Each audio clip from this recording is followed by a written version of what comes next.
합하여 진리의 기둥과 터라고 했습니다. 교회가 교회로서의 거룩한 정체성을 분명히 가지고 있을 때만이 교회로서의 역할을 잘 감당할 뿐만 아니라 주님의 나라를 이루어가게 된다는 말씀이 되겠습니다. 그렇다면 교회의 정체성은 무엇이겠습니까? 어떻게 해야 교회가 교회로서의 정체성을 잘 유지하는 가운데 생명의 역사라는 막중한 역할을 감당할 수가 있겠습니까? 첫째, 교회는 주님의 몸입니다. 교회의 가장 중요한 정체성, 즉 교회의 본질은 교회가 주님의 몸이라는 사실입니다. 너무나 당연합니다. 교회는 성도들이 모인 곳입니다. 성도들이 바로 하나님의 자녀입니다. 그러면 어떻게 하나님의 자녀가 될 수 있습니까? 예수님과 합하여 죄에 대해서는 죽고 의에 대해서는 살았기 때문에 하나님의 자녀가 되었습니다. 그래서 죄의 모든 문제가 해결되고 새 생명을 얻음으로써 하나님의 자녀가 된 것입니다. 이와 같이 우리가 예수님과 함께 죽고 함께 살았다면 이제 주님과 우리는 벌써 하나가 된 것입니다. 바로 그렇게 예수님과 하나가 된 성도들이 모인 것이 교회입니다. 그러므로 당연히 교회가 곧 주님의 몸인 것은 너무나 당연한 것입니다. 우리가 예수님 안에 있고 예수님이 우리 안에 있다는 말씀입니다.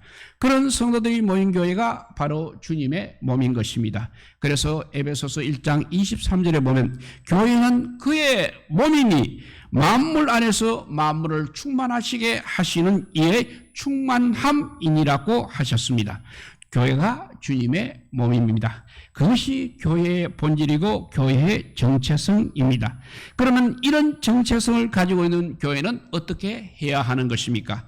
주님께서는 온전히 거룩하고 어렵고 선하고 사랑과 은혜가 넘치시는 분이십니다. 그러니까 주님의 몸된 교회도 당연히 거룩하고 어렵고 선하고 사랑과 은혜가 넘치는 곳이어야 하는 것입니다. 교회는 그 거룩하시고 영화로우시고 어려우시고 선하시고 귀하신 주님의 몸입니다. 그런데 얼마나 거룩하고 영화롭고 선하고 어렵고 귀한 모습을 가졌냐 하겠느냐 하는 것입니다. 또 그렇게 거룩하고 아름답고 귀하고 선하고 어려운 모습을 가지고 있을 때 교회는 얼마나 아름답게 세워져 가며 본질적인 사명인 복음의 역사는 얼마나 힘있게 이루어져 가겠습니까?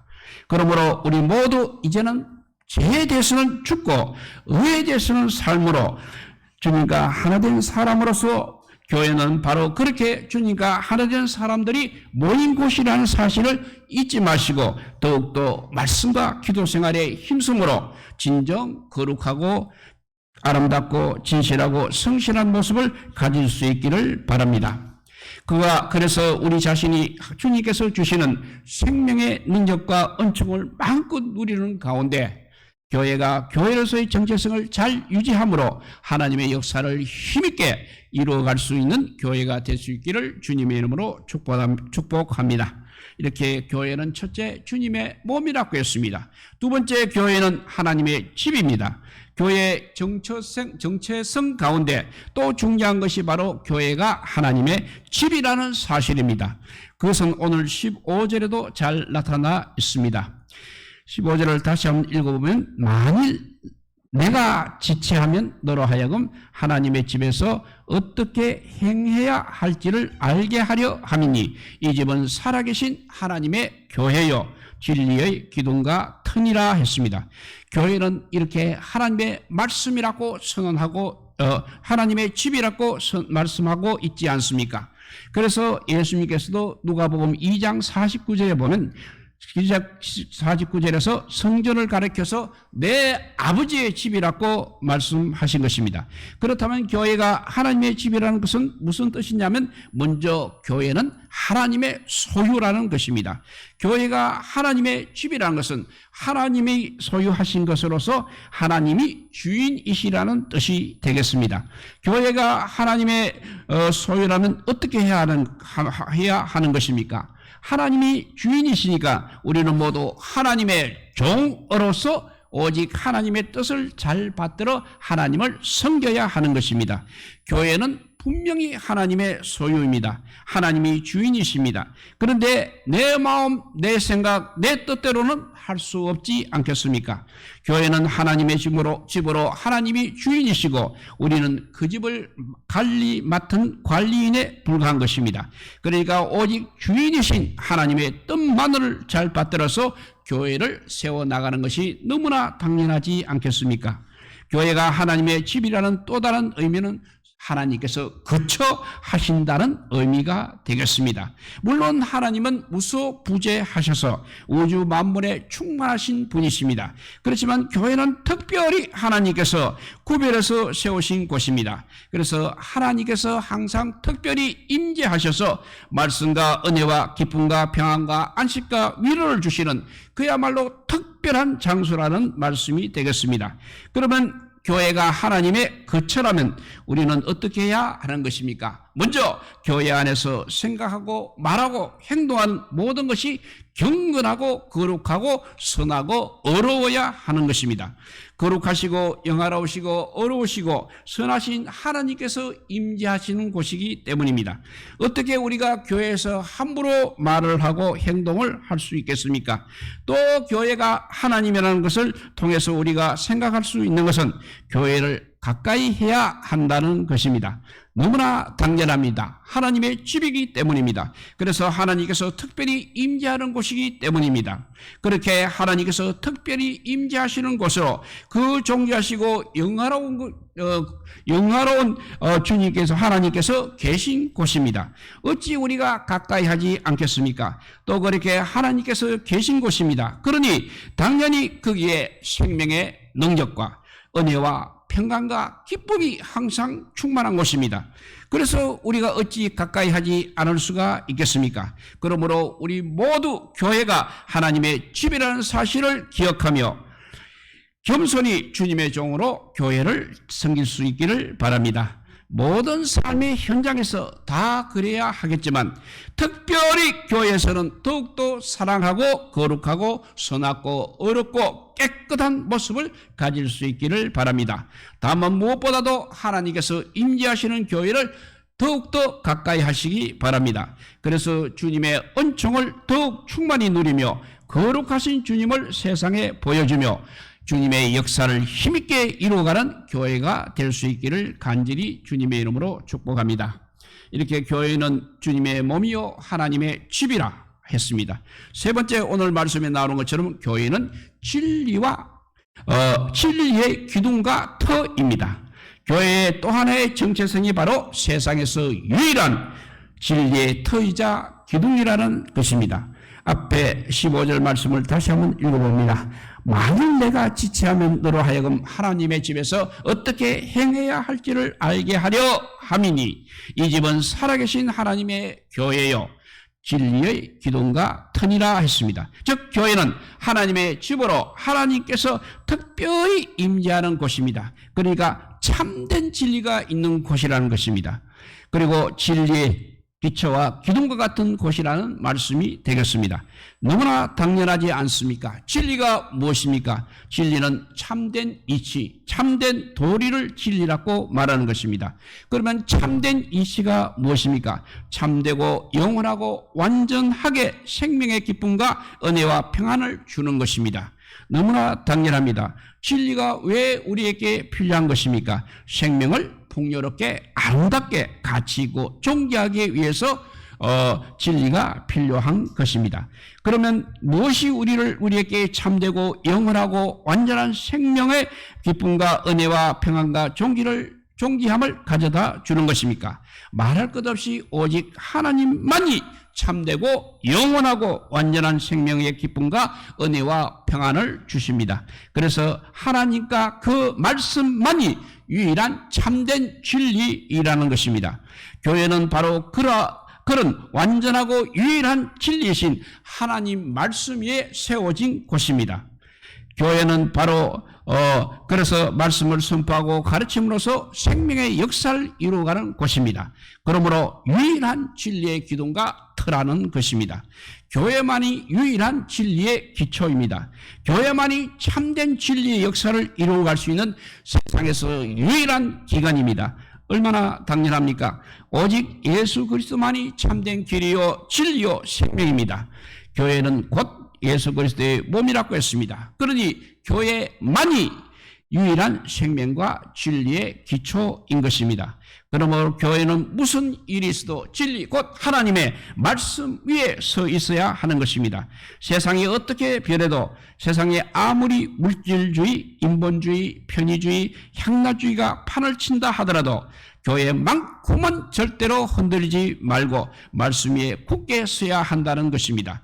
누가 뭐라 하든, 세월이 어떻게 흘러가든, 내 생각이 어떠하든, 사람들이 어떻게 살아가든 오직 말씀의 기초 위에 서서 말씀을 등불과 기준으로 삼고 살아야 하는 것입니다.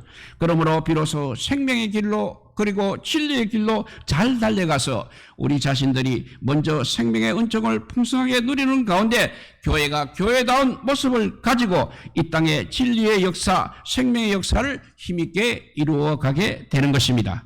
또 교회는 진리의 터이며 동시에 진리의 기둥이라고 했습니다. 여기서 진리의 기둥은 또 무슨 뜻입니까? 그것은 기둥의 역할을 생각하게 되면 우리가 금방 알 수 있는 것입니다. 기둥은 그야말로 밑에서 위를 떠받치는 것입니다. 즉 어떤 것이 무너지지 않도록 지탱해주는 역할을 하는 것입니다. 그러므로 교회가 진리의 기둥이라고 하는 것은 교회는 이 땅 위에서 진리가 무너뜨리지 않도록 떠받치는 역할을 하는 것이라는 말씀이 되겠습니다. 그러면 교회는 이 땅 위에 진리가 무너지지 않도록 떠받치는 역할을 하려면 그러면 어떻게 해야 하는 것입니까?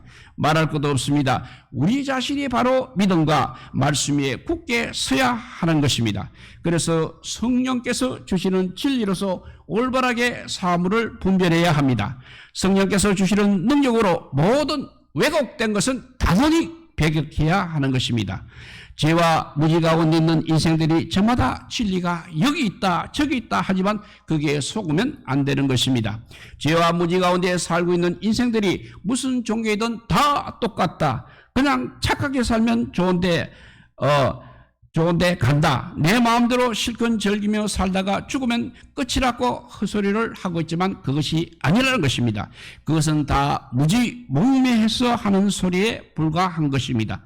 오직 예수님만이 길이요 진리요 생명이십니다. 오직 예수님 안에서만 제사함의 은총을 받을 수 있는 것입니다. 오직 예수님 안에서만 영원한 영광의 나라가 있는 것입니다. 오직 예수님 안에서만 영원한 생명의 기쁨과 자유와 평안과 위로가 있는 것입니다. 그러므로 죄와 무지 가운데 있는 이 세상이 어떻게 변하고 무슨 어리석은 소리를 한다고 할지라도, 그리고 어떤 유혹이나 어떤 핍박이 있다 할지라도, 상황과 환경이 어떠할지라도 우리는 오직 하나님의 말씀, 진리의 말씀 위에 굳건히 서서 이 땅에 진리를 세워가는 수호자의 역할을 감당해야 한다는 것입니다. 그런데 안타깝게도 요즘에 보면 세상이 너무나 왜곡되어서 진리가 무너져가고 있습니다. 교회가 진리의 터와 기둥으로서 역할을 제대로 못할 때가 많다는 것입니다. 세상 사람들이 물질주의, 인본주의, 개인주의, 개인 이기주의에 빠져서 돈과 명예와 권세와 세상 즐거움을 진리라고 여기고 거기에 행복과 기쁨과 평안과 위로가 있다고 생각하며 죽잡고 그런 세상 것들을 쫓아가니까 심지어 교회마저도 그런 풍조에 휩쓸리는 모습이 너무나 많이 있다는 것입니다. 그래서 교회 안에도 세속주의와 물질 만능주의, 인본주의, 개인 이기주의가 만연되어 있어 성도들도 오직 말씀대로 거룩하고 진실하고 하나님과 사람을 섬기며 헌신하며 살기보다는 그냥 많은 것을 누리며 편안하게 교회 생활을 하려고 한다는 것입니다. 나 같은 죄인 위에 십자가에 돌아가신 우리 예수님을 기억하며 십자가를 내가 질 생각은 잘하지 않고 자꾸 많은 것을 누리며 그리고 편안하게, 그리고 자기 만족을 위해서 교회 생활을 하려고 할 때가 너무나 많다는 것입니다. 그러나 세상이 아무리 세속화되고 물질주의와 인본주의와 이기주의에 빠져도 교회만큼 작품은 오직 생명의 길, 진리의 길을 가야만 하는 것입니다. 무슨 일이 있어도 믿음과 선과 의와 진리를 지켜야 하는 것입니다. 왜곡된 세상에서 진리를 세워나가는 마지막 보루가 되어야 하는 것입니다. 세상이 아무리 혼동스럽고 왜곡되고 인본주의와 물질만능주의가 만능하여 엉뚱한 길로 가고 있기 때문에 이 진리를 지키는 것이 너무나 힘들고 어렵습니다. 그렇지만 우리가 교회가 감당해야 하는 것입니다. 세월이 어떻게 변해도 진리의 기둥과 터가 되어야 하는 것입니다. 인간적인 어떤 것들이 아니라 하나님의 말씀의 기초에 서야 하는 것입니다. 그래서 세상에서 진리를 지켜나가는 파수꾼이 되어야 하는 것입니다. 그래야 비로소 우리가 겉으로 오라는 참 생명의 기쁨과 또 평안과 위로와 소망이 넘치는 삶이 될 수 있는 것입니다. 그래야 비로소 교회가 거룩하고 아름다운 모습으로 굳건히 세상에서 진리의 터와 기독의 역할을 잘 감당하며 생명의 역사를 힘차게 이루어가게 되는 것입니다. 그래서 우리 주님께서는 마태복음 7장 13절에서 14절에 이렇게 말씀했습니다. 좁은 문으로 들어가라. 멸망으로 인도하는 문은 크고 그 길이 넓어 거기로 들어가는 자가 많고 생명으로 인도하는 문은 좁고 길이 협착하여 찾는 자가 적음이라고 하셨습니다. 그리고 마태복음 16장 24절에 보면 누구든지 나를 따려 오래거든 자기를 부인하고 자기 십자가를 지고 나를 따를 것이니라고 하신 것입니다. 그러므로 우리 모두는 오늘 이렇게 새롭고 단장된 교회에서 예배를 드리며 먼저 우리 교회를 지금까지 인도하여 주시고 이렇게 아름다운 성전을 주신 은혜에 감사와 영광을 돌리면서 다른 한편으로는 교회가 주님의 몸이요 하나님의 집으로서 오직 유일한 진리의 기둥과 터라는 사실을 되새기며 오직 말씀을 따라 성과 진리와 의로서 주님과 동행할 수 있기를 바랍니다. 그래서 우선은 정말 우리 자신이 예수님께서 주시는 그 진짜 생명의 능력과 은혜와 기쁨이 넘치는 가운데 우리 교회에 주님 오시는 그날까지 진리의 터와 기둥의 역할을 잘 감당함으로 더욱더 굳건히 세워져 가며 주님의 역사 힘있게 이루어가는 복된 교회, 복된 성도들이 될 수 있기를 우리 주님의 이름으로 간절히 축복드립니다. 기도하겠습니다. 사랑의 하나님 감사합니다. 우리에게 주신 이 귀한 교회, 그냥 아버지요 수많은 교회 중에 하나라고만 생각하는 것 용서하여 주시옵소서. 이제는 주님의 몸으로 주님의 집으로 진리의 기둥과 터로 바로 우리가 세워나가게 하여 주시옵소서. 그렇게 하여서는 우리에게 먼저 주님처럼 어렵고 정말 성령이 충만하게 하여 주시옵소서. 그래서 은혜와 평강과 기쁨이 넘치는 삶을 살아감으로써 그리고 많은 사람들께 아버지 주님의 교회가 해야 할 역할을 감당할 수 있는 저희들 되게 함으로써 모든 것이 합하여 선을 이룰 수 있도록 역사하여 주시기를 간절히 빌고 오라올 때 이 모든 말씀 아무 공도 없으나 우리 구주 예수 그리스도 이름으로 기도드리옵나이다. 아멘. 예, 우리 찬송가 210자입니다.